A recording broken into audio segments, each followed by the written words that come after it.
Hello and welcome to another episode of GoalTime. Today I am so excited. I have a guest that I met when he was in middle school, and we became friends back then and we stayed friends to today. And I shared with him a goal setting process when he was just a little kid, and he used it. And he achieved not only his goals back then, but it continues to use the process and is achieving his goals today. So I'd like to welcome Zach Loverin. Afternoon, Jim. Hey, Zach. It's been a minute. Oh my gosh, great to see you again. Nice to see you too. It has been a while. We were separated by your journey after high school, which we'll get to. Yep. But let's start at the very beginning. Do you even remember like how old you were or what grade? If I reflect back on it, I think I want to say it was 7th, 8th grade time period. It was right before I went into high school. Yeah. So yeah, it was probably 7th grade, Wow. 8th grade. That's awesome. So then I was doing I was volunteering teaching high school kids how to set and achieve their goals. And I saw this middle school student show up. Why did you attend? What brought you to this seminar that I was doing? Well, a little bit of backstory. So right going into high school, right at the end of middle school, I kind of had a rough period. Just we moved around a lot when I was growing up. Family was divorced. So I was kind of having some rough time with that, and it was affecting school, affecting outside of school life. I was kind of off track, and my mother, who has been my biggest support, one of my biggest role models, was like, hey, we need to adjust your goals. We need to have a foundation.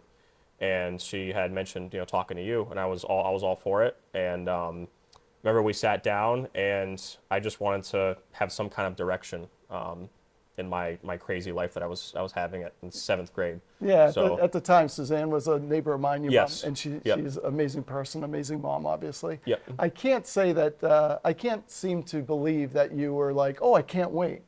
So no, it was more like, when I say that, it was more like, I guess I'm saying that as 25, but at, what was I, 11? It was probably more like, all right, dragging myself to go do this and like sit down and talk to this guy that I had no idea who you were at the time. Like, we're going to talk about goals today. It's like, oh, okay, all right, here we go. Fun. But yeah. Can't wait to leave the video games and playing with my yeah, friends. I can't wait to leave my bedroom playing video games and Minecraft and go talk about adult goals and growing up. I'm like, okay. Exactly. So Yeah. now when you said you were having a tough time of it, Yes. can you share, are you comfortable sharing maybe a lowest of the low, or what were grades Yeah. like, or? So 7th grade, like I said, I grew up, parents were divorced and moved around pretty much my whole life.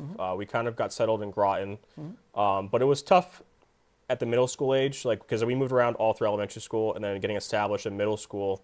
You're kind of at that age range now where, people had their groups of friends. And I feel like in 7th grade, I was a little bit alienated just because we moved around so much. And then I had the family dynamic going on. My mother and father, did not get along, and they were separated, divorced. So that had an effect on me. So I didn't Grades, have. what were your grades like? I was failing 7th grade. So at the time, I remember I was talking to my my counselors at school. We had to sit down with me, my mother, and my teachers. I was failing 7th grade. I was getting all D's, C's. I think I was failing a couple classes, and they were basically having like an intervention with me, saying like something needs to change. There were so many things that, and thank you for sharing that, because what we're doing here is we're inspiring others and Right. giving others hope, and Right. someone else might see this and be like, well, if he can do it, maybe I can. And I hope I have that effect. Yeah, but- you will. I guarantee it. Okay, so now I remember meeting you, and I remember you saying to me, I don't have control of anything. Right. And then you and I wrote down what you do have control over. Do you remember Right. that? I do remember that. Yeah, And made what kind of a very skeleton-based plan of. Yeah. Yeah. So what did you, even back then, have 100% control over? Honestly, it was the schooling. It was my schoolwork. What Yep. I put in, what I got out of it. So. Yep. And your attitude. Right. Right? Correct. Yep. Right? So then we decided on the goals that you did have 100% control over. You applied a goal setting process that I teach to everyone of all ages. And what were the results? I did a 180. I just built off of that foundation that we made and kind of just grew from there. I don't want to sound like cliche, but it was almost like planting like a seed, like planting a small tree, and then just over the course of time growing into, a big oak tree. I started off small, and rather than looking at everything and saying, "Hey, I need to control this, and this," I just controlled one or two things, and then once I had control and confidence in those one or two things, I was like, "Okay, now I'm going to start Awesome. doing other things." Yeah, that's one thing that we always share is don't set your first goal for perfection. Right. What's your next level from where you currently are? Right. I mean, let's get that D minus, baby. Right. I'm not going to Let's get that focus. C. Let's get that. Yeah, don't go Right. right for the A plus or the best score you can get. Right. And I don't want to focus on the things that even now, like the things that I can't control, like Yeah. why even bother worrying about them? I'm going to focus on things that I have control over that I can change right now. Yeah, there's actually something we do with people that's called the 3 circles of control. You draw a circle, you write everything that's 100% out of your control. And then once you realize it's 100% out of your control, throw it away. Yep. Second circle is what you can influence. And then the third circle is all the things that you are 100% in control of. And then once you let go of the things you can't control, then you can give your energy to what you can. So that's fantastic. Right. Where did grades go? Grades went up gradually. It was not immediate. I would say I definitely struggled with school my whole career, but in school. But I was not failing high school, was not failing 8th grade. Wow. 7th grade, Nice work. passed. But yeah, they did a 180. Slowly got up. I think I graduated a B student, which was Wow, okay. that's But going from fantastic. a little kid that was failing, and then doing a 180 and just dialing in, yeah, big improvement. No, So, fantastic. I mean, I know your mom's proud of you. So am I, by the way. You and I become friends over time. And Yep. Yeah. You also had physical goals. You had 2 goals back when you were a little kid, right? One was to go into the military, and the second one was what? The career goal that you've always wanted. well, in the back of my mind, it was training. It was work on the railroad. But I remember I wanted to be a police officer. Those were the two. Those were the two things, and military, police officer. So how did the goal setting system help with your getting prepared for either becoming a police officer or the military? So I was fortunate enough that I got in contact with the Department Police Department, and I was fortunate enough to do sorry, excuse me. That's okay. The internship with them. That's So right. I started an internship with them in 8th grade. Okay. They took me on early because normally it's for high school students that are graduating. And I met Kevin Hanahan. He's still an officer in town and great guy. And he kind of took me under his wing. And I was only 13, 12. Wow. And I started off just doing very small basic things and learning about, what a police officer does, what law enforcement is about. And yeah, I kind of got to see the inside of that, and just going from being an 8th grade student to graduating high school is like, hey, this is what I want to do. And But again, you're 12 years old. right. And instead of playing video games about being an athlete or a police officer, Right. you were actually exploring Right. it in the real world Right. and preparing yourself for future steps. Right. So that's amazing when Yeah. so many young people think that goals come later, Right. right? And you were taking charge even at 12 years old. Right. So that's awesome. Yeah. So now you graduate high school. I graduated high school. All right. So what's the next step of your journey? I thought it was best to join the military from what I was hearing from some of the police officers. Some of the other people that I was leaning on were saying, hey, if you want to make law enforcement a career, military is the best option. And the military also kind of enticed me too about the college. I actually still need to do that too. That's another goal of mine right now is to go back to school. But Air Force, right? correct, Air Like me? Force. Yeah, just Nice, like you. brother. Yep. Nice job. Yep. Worked on airplanes. And thank you for your service, obviously. Thank you for yours. Of course. Yeah, so I joined the military and I served for 4 years enlistment. I got to E4, got out. I did some self-reflection while I was in the military. Now that I was a lot older and a little bit more mature, and I decided that law enforcement was not what I wanted to go into anymore. I lived on my own, did a lot of growth in the military, and like I said, I reflected, wasn't my thing anymore, and got out of the military. And I had some friends in the railroad, and I had mentioned to them, hey, I'm looking to do something, now that I'm out of the military. But that wasn't something you decided in that moment. This was something No. that's been on your mind since Right. you were a little Correct. kid, right? Correct. Yeah. So what sparked back then when you were young? What sparked the interest in becoming a conductor or getting involved in trains? Well, the trains go through air, so we kind of grew up around them. Okay. My grandparents, we used to go up to Lincoln, New Hampshire, and just as a little kid watching the Hobo Railroad go by, Nice. it kind of just had that little spark, like, hey, this is kind of cool. And growing up in the military, I appreciated my service a lot, but I wasn't necessarily happy with where I was. Like I didn't want to do this long term. And I got out. I had a job initially that wasn't railroad. I wasn't happy, and I was like, you know what? Maybe I should go after something that I'm passionate about, like truly. And I said I didn't want to do law enforcement. I didn't want to be a mechanic. I didn't want to be in the corporate world anymore, or at least it wasn't for me. And I was like, you know what? I'm gonna try this out. This is something I'm passionate about. This is something I've thought about for a long time. Let me try this, and I've loved it. Wow, So, that's fantastic. yeah. And you can see the body language in your face change when you were talking about the corporate world for you Right. versus something you truly love, something you're Right. passionate about, which is trains. You could see your body language change. Yeah. So now in the corporate, and for some people that their passion is the corporate world. So, Yeah. Right. There's nothing wrong the with thing that. is to just find your passion, whatever it is. So I'm interested. What were some of the give and takes of leaving the corporate world and pursuing a job as either a conductor or in trains? So the big pros and cons were my work-life balance. So the corporate world, I was salary, and it was, the benefits were basically immediate. Like, hey, you have this much time off. You have a lot of time off. You get the pay was higher starting out. So it was more work-life balance. Leaving to come to the railroad, I'm very junior, and it's all union seniority. So I was giving up a lot of work-life balance, and that was huge for me because in the military you don't have any work-life balance, or you have very minimal.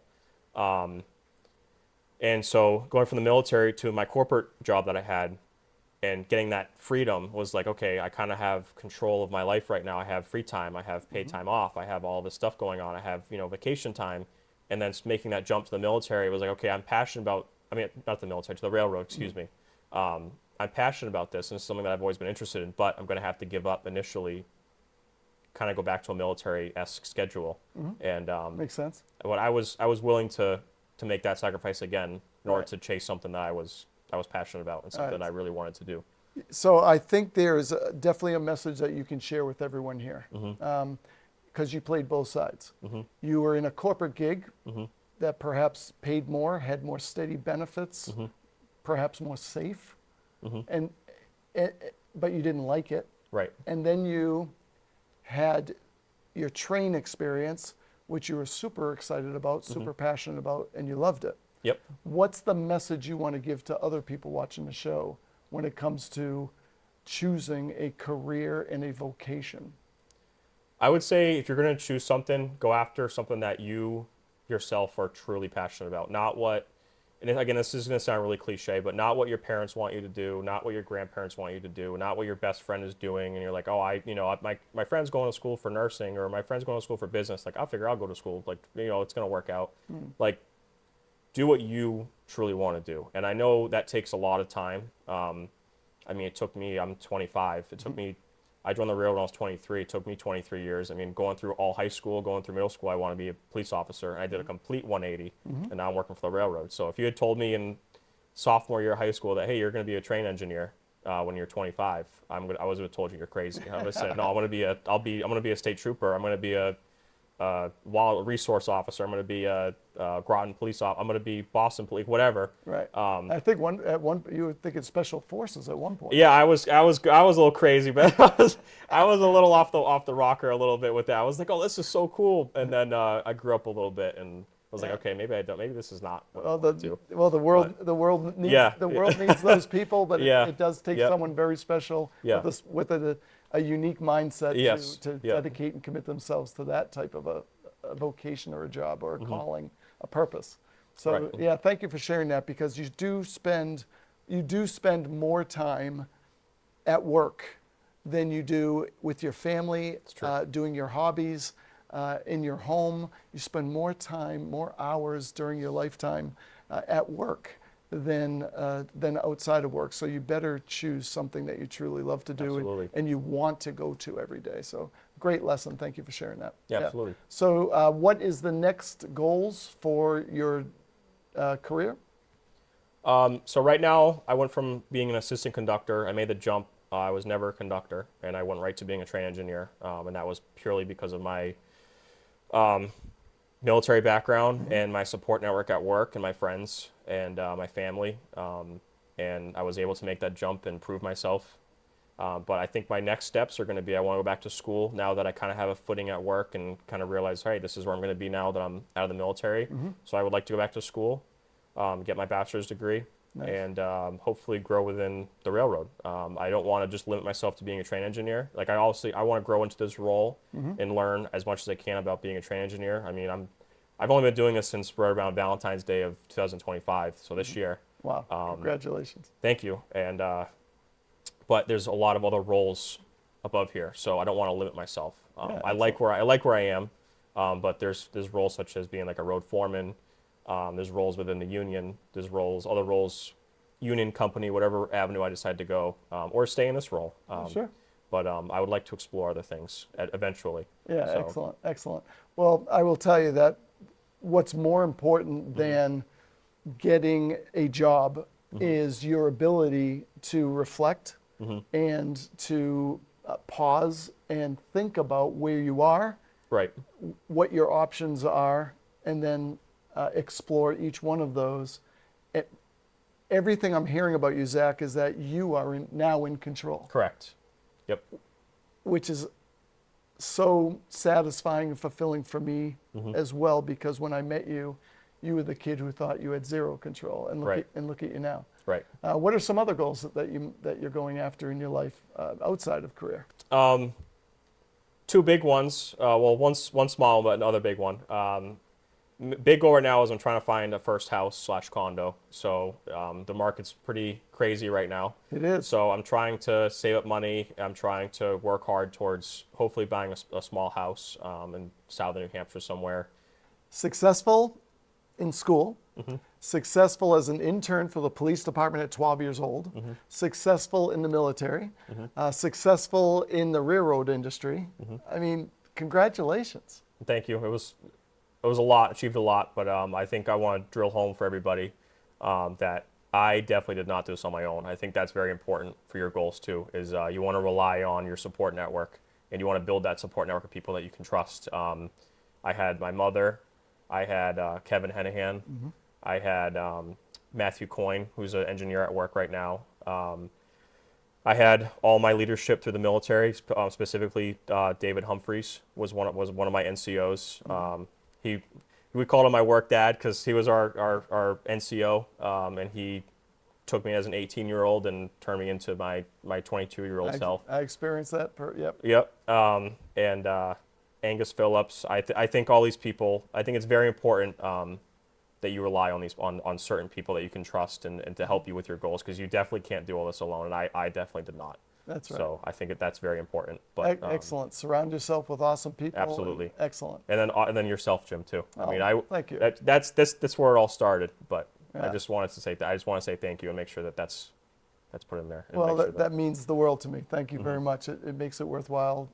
Makes it worth doing what I do. Absolutely. Right. You're awesome. You did the Thank you, work. Jim. Congratulations. Thank you. All right, you bet. Zach Loverin, I'm so thrilled about his journey and where he's gotten himself to and where he's headed. I can't wait to find out where he goes next. I want to challenge everyone watching this show. You learned from Zach. I taught him a process way back when he was in middle school, and now I'm giving you that process as well. Stay tuned, because we're going to do the very first step of the goal planning system that I teach people of all ages who want to live their life to their maximum success, potential, and happiness. Otherwise, I'll see you next time at GoalTime. Thank you very much for watching. Hey, thank you for coming to check out our goal planning system. I've been teaching this system to people of all ages for over 30 years. I've made it as simple as possible for anyone any age to achieve their maximum success potential and happiness. Step one is all about your attitude. We can't dive into your goal identification and goal setting and tracking your performance until we get your mind right. Are you ready to truly achieve your ultimate potential? It has to start with your attitude. Marilyn King is a friend of mine, and she's an Olympian who had a back injury before her time trials to qualify for the Olympics. She was hospital ridden. She couldn't exercise. She couldn't practice her event. All she could use was her mind to prepare for the time trials. She got out of the hospital, went to the time trials, and finished second. Unbelievable. She gathered a bunch of her Olympic friends, and they went up into the mountains and they studied and they discussed and they tried to figure out why us? What was it about us that allowed us to become Olympians? We're just humans. And what they ended up with is 4 categories for anyone, not just Olympians, you, me, everybody. 4 categories to achieve superior performance. The number one most important category was mental. Mental. These are Olympians, athletes, and mental was number one. You have to believe in yourself, and you have to believe in unlimited potential. If you think you're going to win in this game called life, you are right. If you think you're going to lose in this game called life, well, you're also right. So think win, believe in yourself, and believe that anything is possible. The second category was emotions and spirit. Other words might be passion and hunger, right? Do you wake up every single day jumping out of bed and running to go after your goals? It's something you might want to check in about. You see, passion and hunger is more important than the third category, which is your physical. For Olympians, it's their body, it's their ability to perform their event. For you and I, it might be about being the best student or the best employee or having the skills to make goals a reality. Notice for Olympians, physical, their skills, their ability to perform their event was only the third most important. That's why it's not always the best athlete that wins or the best team that wins the championship. Far more important than skills, competency, knowledge, ability is your belief that you can win and your passion and your hunger. Don't forget that. The fourth category was, or still is, other. And what I think they meant about other is everything else you surround yourself by, everything that you put into your environment or your universe. For example, your family, the friends you hang out with. Do they challenge you to be the best you can be, or do they influence you to do knuckle-headed behaviors? They often say that most human beings will become the average of what they surround themselves by. If you surround yourself with knuckleheads, you'll probably become a knucklehead. The other category is also everything else you're putting into your world. The movies you watch, the music you listen to, the books that you read, podcasts, what you're doing on the internet when no one's looking. Make sure you are guarding your environment, your universe, and you're surrounding yourself with excellence. You surround yourself with that, you're most likely will become excellent too. Those were the 4 categories. My suggestion, my takeaway from this, my recommendation is for you to reflect on these 4 categories. How are you doing with your mental state, your belief in yourself, belief in an unlimited potential? How are you doing with your passion and your energy? I don't think Tom Brady ever walked on a field thinking, oh, I really don't want to play today. Challenge yourself. There are things you can do, by the way, if you wake up and you're not feeling it. That happens to me sometimes.